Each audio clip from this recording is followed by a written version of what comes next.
YCP నాయకులు కొమ్మూరి కనకారావు తన స్థాయిని మరిచి దూషించడం ఆయన అవివేకానికి నిదర్శనంగా కనపడుతుందని మాజీ మంత్రివర్యులు డొక్కా మాణిక్య వరప్రసాద్ ఎద్దేవా చేశారు. సోమవారం ఆయన మీడియాతో మాట్లాడారు. కనకారావు జీవితం ఎలాంటిదో, ఆయన వ్యక్తిత్వం గురించి తెలిసిన వారెవరూ ఆయన గురించి మాట్లాడే మాటలు నమ్మరు అనే విషయాన్ని గుర్తుంచుకోవాలని కోరారు. తన రాజకీయ జీవితం, తన జీవితంలో జాతి కోసం చేసిన పోరాటాల గురించి తెలుసుకొని మాట్లాడితే మంచిదని ఆయన హితవు పలికారు. ఇలాగే తప్పుడు మాటలు మాట్లాడితే తాను కూడా అదే స్థాయిలో మాట్లాడగలననే విషయాన్ని గ్రహించాలని సూచించారు. ఈ సమావేశంలో ప్రజా సంఘాల నాయకులు కూడా పాల్గొన్నారు. వైసీపీ వాళ్ళు ఆ విధంగా నాతో మాట్లాడారు. నేనేదో మీ చుట్టూ తిరిగానంటున్నారు. నువ్వు ప్రమాణం చేసి లేకపోతే నీ నాయకుని ప్రమాణం చేసి చెప్పమను. నేను ఎవరి చుట్టూ తిరగలేదు, నా చుట్టూ తిరిగారు మీరే. నా చుట్టూ వైజాగ్ నుంచి ఫోన్లు చేసి, ఇక్కడ నుంచి ఫోన్లు చేసి, ఒక ఎంపీని, ఒక మాజీ మంత్రిని, ఇంకొక మాజీ మంత్రిని అందరితో నాతో మాట్లాడించి నువ్వు మాతో ఉండాలి అని మీరు సహకారం కోరిన మీదట్టుగా అప్పుడున్న నాకు ఒక్క మంత్రికి వాళ్ళ నియోజకవర్గాల్లో గౌరవాలు ఉన్నాయి. ఒక్క ఎమ్మెల్యేకి, దళిత ఎమ్మెల్యేకి నియోజకవర్గ గౌరవం ఇచ్చారా? అసలు నీకు ఇచ్చారా? నువ్వు కార్పొరేషన్ చైర్మన్, నీ ఛార్జీలు నువ్వు అడుగుతున్నావు. నీకు ఛార్జీలు డబ్బులు కూడా బిల్స్ ఇవ్వలేదు వాళ్ళు. నిన్నెంత ఇబ్బంది పెట్టా. దాని విషయం ఎన్నిసార్లు నువ్వు నాతో వాపోయావు. ఆ శశికళ గురించి ఎన్నిసార్లు మనం మాట్లాడుకున్నాము. శశికళ దళిత వ్యతిరేకి. మళ్ళీ చెప్తున్నాను, నేను రాజకీయాల్లో విలువల మీద బతికే మనిషి. నేను రాజకీయాల్లో పార్టీలు మారా. ఎందుకు మారా తెలుసా? నిన్న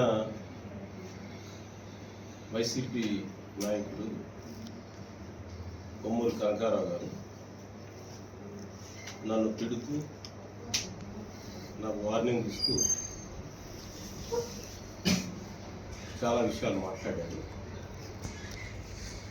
అంత బెదిరింపులు అవసరం లేదు.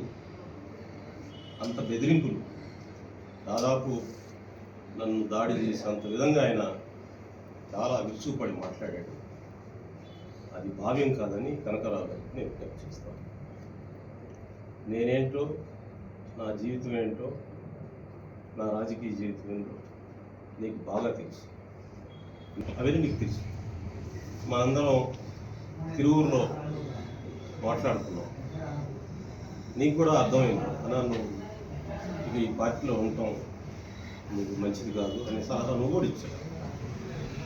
అందరికి ఇచ్చాను. ఉన్న కమ్మి ఆడ మనం కలుసుకున్న వాళ్ళందరం మాట్లాడుకున్నాం. పార్టీ వదిలిపెట్టడం మంచిది, నీకు చాలా అన్యాయం జరిగిన విషయాన్ని మీరు అందరూ అనుకున్న విషయం. నేను ఈరోజు కూడా చెప్తా ఉన్నాను, ఒక రాజకీయ పార్టీలో పనిచేసేటప్పుడు ఏం పదవి ఆశించాం, పదవి లేకుండా ఊరికే గాడుదలు వేయడానికి పార్టీలు చేస్తాము. ఏ రాజకీయ పార్టీలో చేరినా ఏదో ఒక ప్రోత్సాహం ఉంటుంది. ఏదో ఒక జగన్ సమస్యను మాట్లాడా, మాలలకు అన్యాయం చేయొద్దు, మా దగ్గర జనరల్ సీట్లు ఇవ్వడం చెప్పాను. నేను నువ్వు మాట్లాడావా? గుడ్లప్పకి ఇచ్చి చూసా? ఎవరైనా మాట్లాడారా? అనేక సందర్భాలు వర్గీకరణ కేసు విషయంలో నేను సుప్రీంకోర్టు దాకా పోరాడా. ఇక్కడ ఉన్నారా మీరంతా? మీకు దళితుల గురించి మాట్లాడే మీ పార్టీకి లేదని చెప్పి నేను తెలియజేస్తాను. దళిత వ్యతిరేక పార్టీ కనుక నువ్వు నా తమ్ముడుగా సలహా ఇస్తున్నా. నువ్వు సెల్ఫ్ రెస్పెక్ట్ని కోల్పోవద్దు, నీ గౌరవాన్ని పెంచుకో. నీకు సంతనం పాటు ఇన్ఛార్జ్ చేయించు. అక్కడ ఎందుకు అద్దె మేకలు ఎందుకు అక్కడ ఇన్ఛార్జ్ చేయించు. సంతోషపడతా, నీకు సాయం చేస్తా. కనుక వైసీపీ దళిత వ్యతిరేక విధానాన్ని మానుకోవాలని నేను విజ్ఞప్తి చేస్తా ఉన్నాను.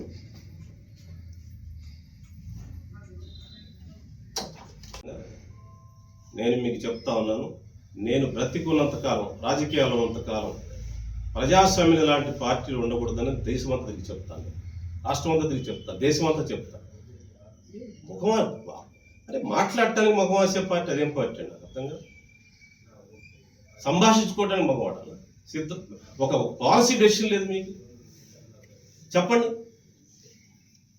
గోడ మీద పిల్లి కాదు, గోడ మీద పులి మాణిక్య వరప్రసాద్. కనుక చిన్నప్పటి నుంచి నేను మీకు విజ్ఞప్తి చేస్తా ఉన్నాను, మీరందరూ కూర్చొని శైలజనాథ్ రేపు అన్యాయం జరగకుండా చూడండి, మీరే చూడండి. తప్పకుండా మోసం చేస్తాను, నేను చెప్తాను, తెలుసుకోండి. మీకు అందరికీ మోసం చేస్తాడు, నిన్ను కూడా మోసం చేస్తాడు. నేను రాసి చెప్తాను, అతని బుద్ధి నేను చెప్తాను. మీరందరూ జగన్మోహన్ రెడ్డి తోటి వర్గీకరణ మీద మాదిగల పట్ల తన వ్యూహం ఏంటి, తన వైఖరి ఏంటి, రేపు వచ్చే ఎన్నికల్లో